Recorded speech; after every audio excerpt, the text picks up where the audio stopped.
Welcome back to the channel, everybody. It doesn't get more bullish than this. We found out now that the creator of Bitcoin, Satoshi himself, the Satoshi, was bullish on Ripple, liked Ripple, loved XRP, thought it was interesting. They just released a whole cadre. That's right, folks. They released a whole cadre, a whole bunch of Satoshi emails. My question is, why now? Why are they doing this now?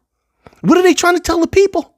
Why are they unmasking Satoshi a little bit? It definitely gave you a look into Satoshi's personality. Go check those emails out. But this article here gives you a little bit of a peep, a little bit of a look into Satoshi and his admiration for Ripple. It says this: Ripple, admired by Bitcoin founder Satoshi, recently released 2009 emails confirm.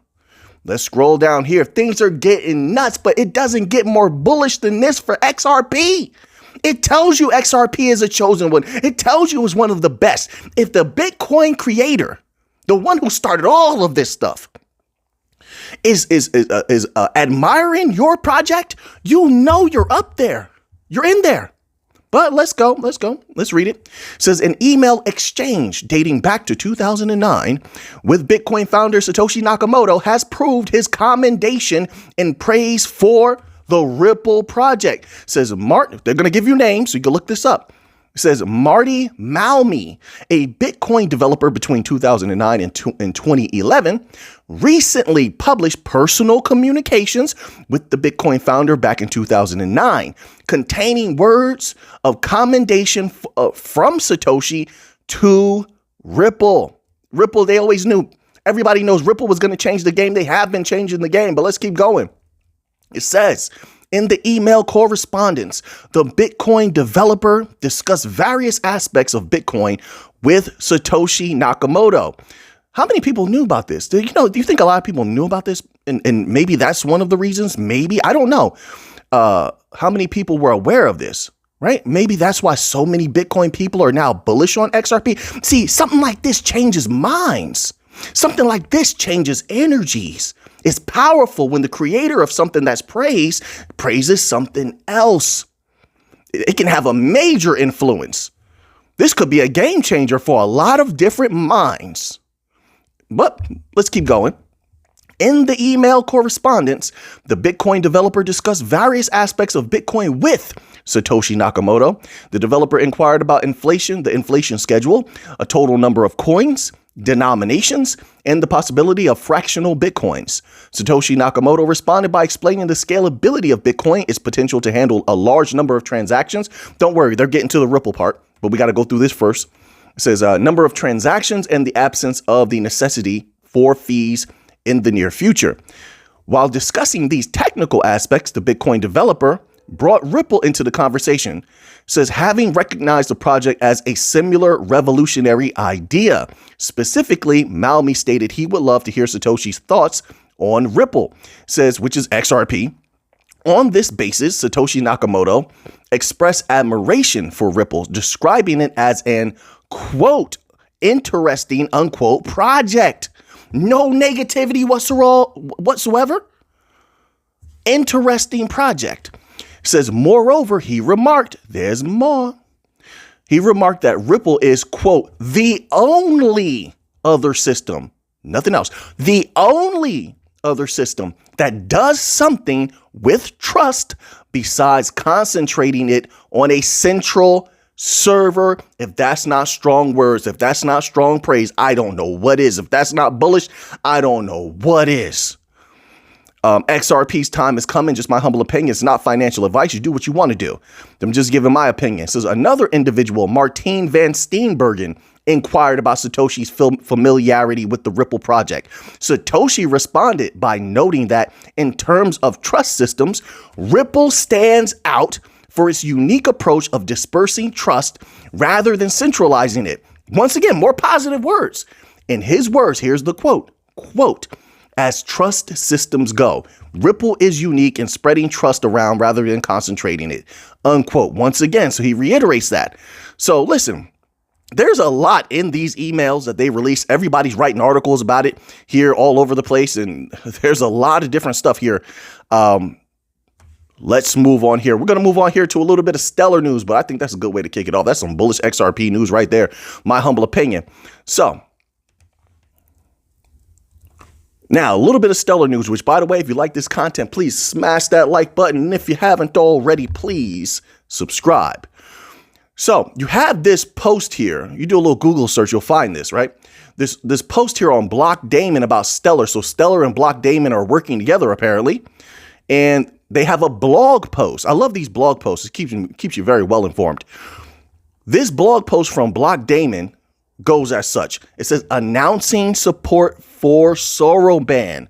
Soroban just continues to get stronger and stronger. It says, Blockdaemon announces support for Soroban, Stellar smart contract platform offering unique API access for Soroban's native RPC methods to facilitate seamless development on Stellar. So once again, they're making it easier and easier and easier for people to build on Stellar, anybody to build on Stellar.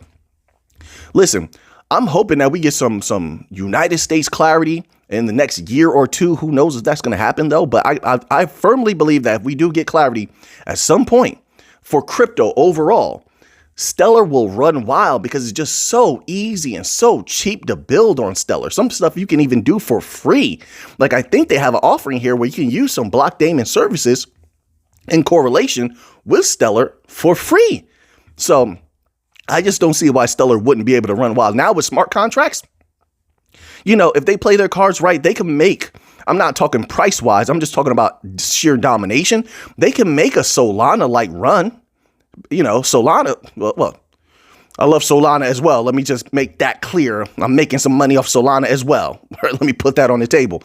But let's continue on. It says, this marks a continuation of Blockdaemon's strategic partnership with Stellar. So they've just been building on this partnership, showcasing a long-term commitment to supporting the ecosystem with scalable, efficient tools for developers and institutions. It says today, Blockdaemon is excited to announce support for Soroban, the smart contract layer for Stellar blockchain. In addition to Stellar nodes and APIs, Blockdaemon now offers API access for Soroban's native RPC methods. This is unique in the market. And that's what we want. We want something different that will bring companies to us, because you can't be like everyone else. You can't when you're marketing something, whether you're marketing yourself or a product, because people are going to say, well, why should I use you as opposed to the other countless thousands out there? You're just like everybody else. So you get lost. If you're like everyone else, you just get lost in that ocean of everything. But if you have something unique to bring to the table, people will say, well, I want to use that, or I want to listen to that person because I like how they say things. I like how they do things. I like the stories they tell. I like how they speak. You have to have something different. You can't be afraid to be different. So we definitely want something unique when it comes to Stellar that makes it stand out. So it says this. This is unique in the market and ensures that institutions and developers have tools they need for seamless, efficient development on Stellar. With this, users can now access a robust, scalable API to support their Soroban projects. It says until June 2024, you can also join the waitlist to access Blockdaemon Soroban RPC for free. So you can use this for free for up to 4 months. That's pretty good, in my humble opinion. And that should bring in a lot of business. Hopefully, they're going to push this. Remember, companies, just in case anybody's watching, you have to push these things, send these emails out to other companies that could use this, developers that want to build on it. You got to put in your work. You got to put in your footwork. And I think you'll see some good results if you make that push.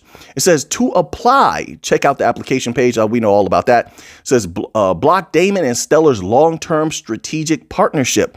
Blockdaemon has championed Stellar since 2018, making the start of a strategic and long-term partnership. Well, listen. Well, wait. There's a little bit of interesting stuff here. It says in 2022, Blockdaemon support extended to over 15 leading institutions, including banks. Which banks, Blockdaemon? Which banks? Name names. I want to know. Name names. Which banks? But it says over 15 leading institutions, including banks, exchanges. Which exchanges? Fintechs and custodians building on Stellar. Once again, I just want to go back to it one more moment. Can you please drop names on which banks are building on Stellar? I just want to know. Which exchanges? I just want to know. Don't hold back. You put it out there. Is there anybody else out there? Am I the only one? Because I know a lot of people, they love XRP for a lot of different reasons. They're not all bank people. They're not. And a lot of people love Stellar for a lot of different reasons. They're not all bank people either. I happen to be one for the big money and the big institutions, but I'm a little bit different. Anybody else want to know what banks those are? What those are? Am I alone here? Let me know in the comments section. By the way, I saw a lot of comments the other day. I appreciate every single one of you. Some of you made me laugh. Some of you had some good wisdom to drop. I appreciate all your thoughts out there.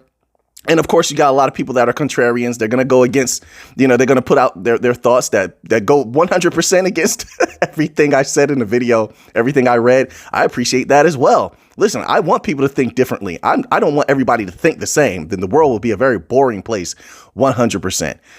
So now let's move on from here. OK, so Stellar is looking good. And just my humble opinion. It's not financial advice. You do what you want to do, but it's looking good in my humble opinion. That's how I feel.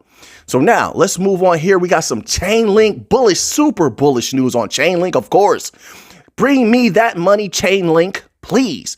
Bitcoin, bring me that money. Chainlink, bring me that money. XRP, XLM, all of the bank coins, bring me that money. Yeah, I want to get to the money.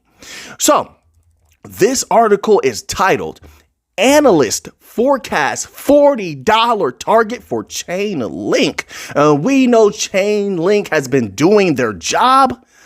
Every time one of their leaders talks is super bullish types of talk. I mean, they're poised for real world domination. They're always talking about working with more banks. Remember, we just covered that article and they were talking about that, bringing in more financial institutions. Now, that's how I want you to talk. If you're one of these utility coin companies, I need you to be hungry. But this article goes as such. Chainlink continues to remain among the headlines following a negative performance, which saw the token's price decline by 7.63% in the last week based on data from CoinMarketCap. However, despite this discouraging price loss, investors and market experts appear to remain bullish on the altcoin. Of course, but why would we not remain bullish? Every little bit of news that's come out has been very good. The leaders continue to talk about these partnerships that they're making and such, which are all very powerful. Of course, they're still bullish. It says, for instance, popular crypto analyst Michael Vanderpop has recently released a price prediction that states Link could double its market price in the coming months. I love to see it. I love to see it. I personally know there's no guarantees, but I think is it possible? Yes. Guaranteed? Nothing is guaranteed, but you should already know that, right? It says, in a Friday post on X, Michael Vanderpop presented a bullish case for Chainlink. Using the Link/BTC 3-day chart, the analyst began his prediction by noting Link's positive stint in the first 2 weeks of February, during which the token rose by 32.77% to trade above the $20 price mark.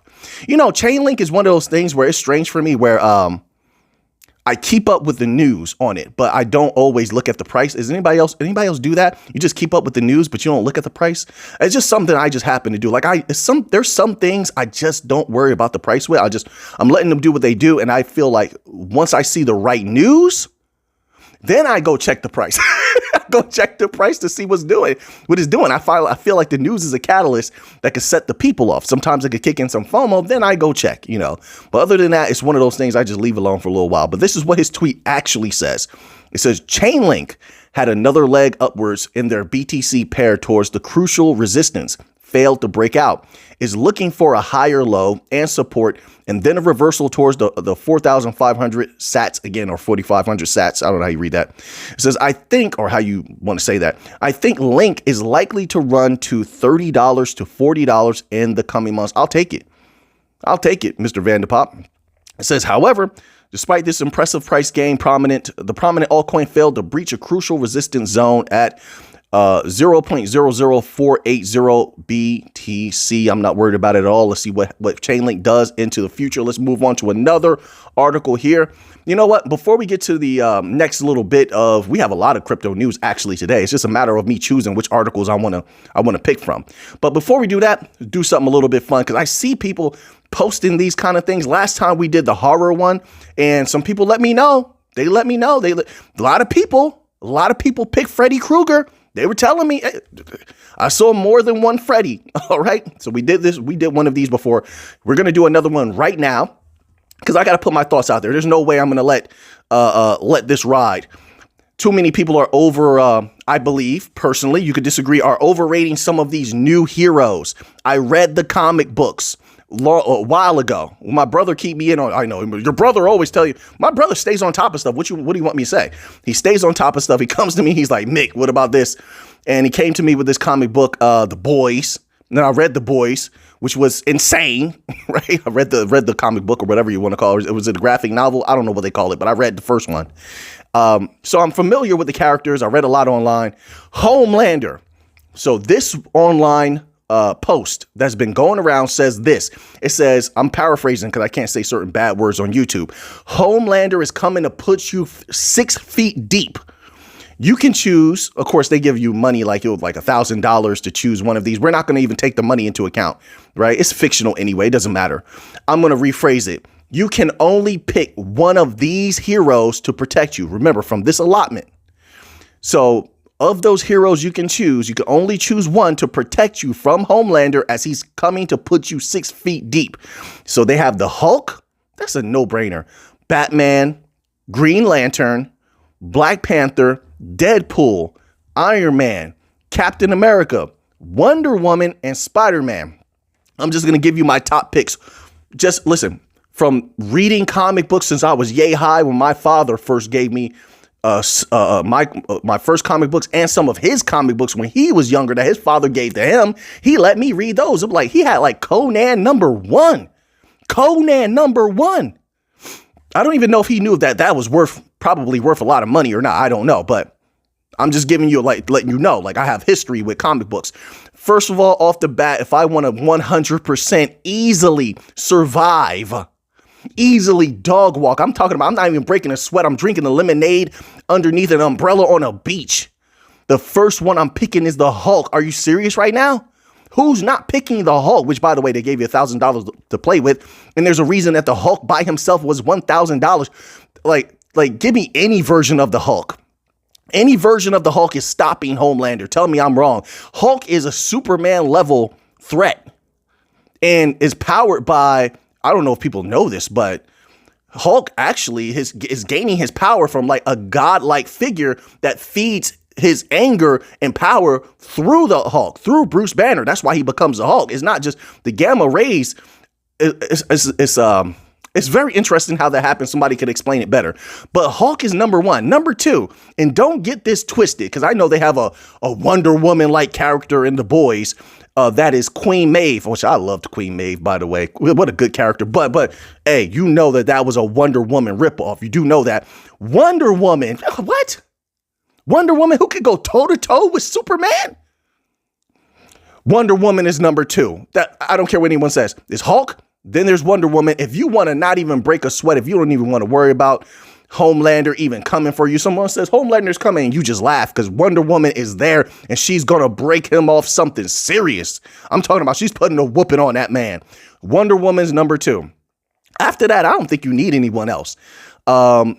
I wouldn't chance it on Green Lantern because I've seen people punch through his green constructs before. I wouldn't chance it on Black Panther. I just don't know enough about Black Panther's powers. That's like, my brother would know more about Black Panther. There's like certain characters he follows, certain characters I follow. We just been like that since we were little. Batman, listen, I love Batman. I love Batman. I got Batman stuff in certain parts of my house. That's how much I love Batman. But I'm not taking a chance because if Homelander, I'm not sure how fast he can move. I don't remember. But let's say he can speed blitz Batman. I just don't want, and I know Batman, some versions of him are a genius. He has plot armor. He can figure things out. He has prep time. I just wouldn't want to take that chance. Spider-Man might give him a run for his money. Spider-Man might be a problem depending on which version of Spider-Man. Spider-Man gets busy, folks, if you don't know. I grew up watching the cartoon, reading some of the comic books, and you know, I was a Batman fan. My brother was a Spider-Man fan. I read some of his comic books he had. And Spider-Man is a bad man when he wants to be. So you might be able to be good with Spider-Man also. All right, so now let's get back to the crypto news. I just knocked some stuff off my desk. Let's get back to the crypto news. Hope you enjoyed that little segment there.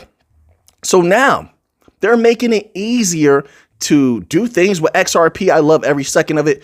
This article here is titled, Leading U.S. Exchange Launches One-Click XRP Investment Solution. So who is it? Uphold?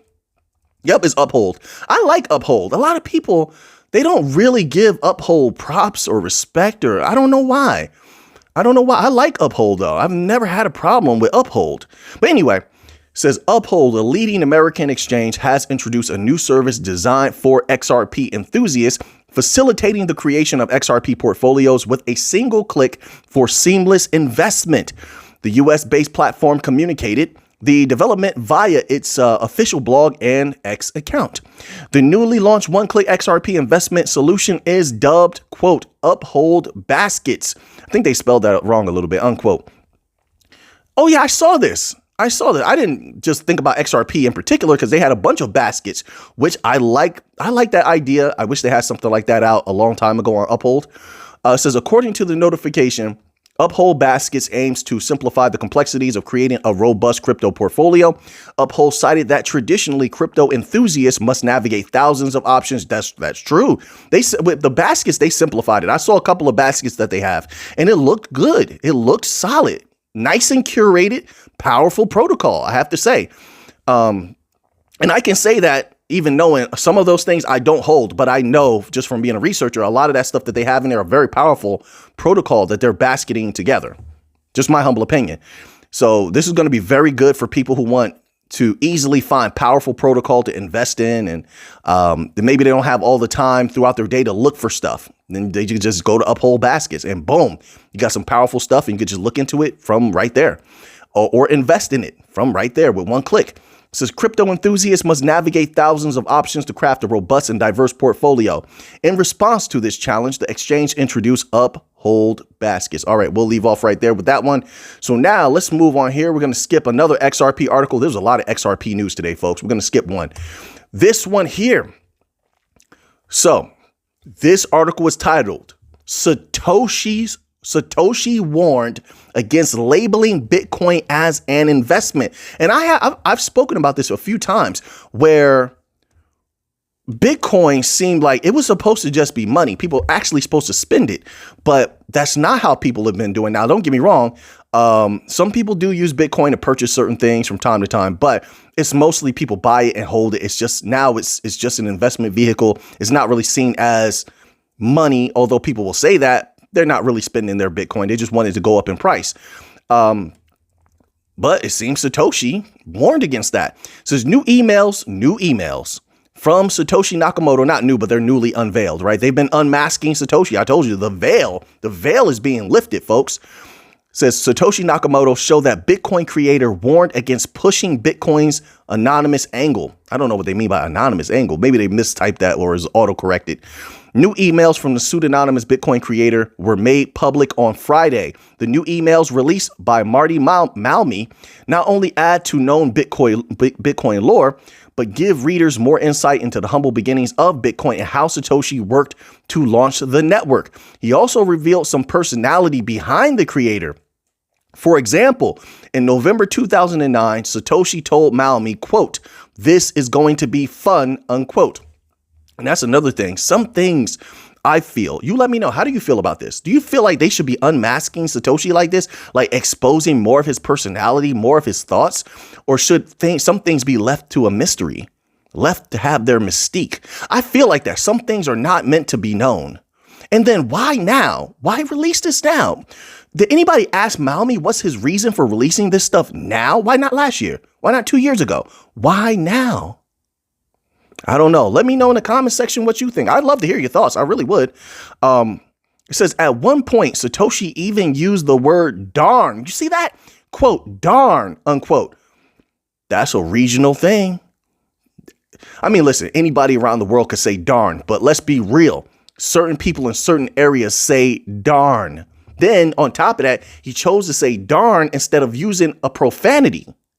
You see, like that could start to whittle down who or where Satoshi is. But why do that? Leave him a mystery.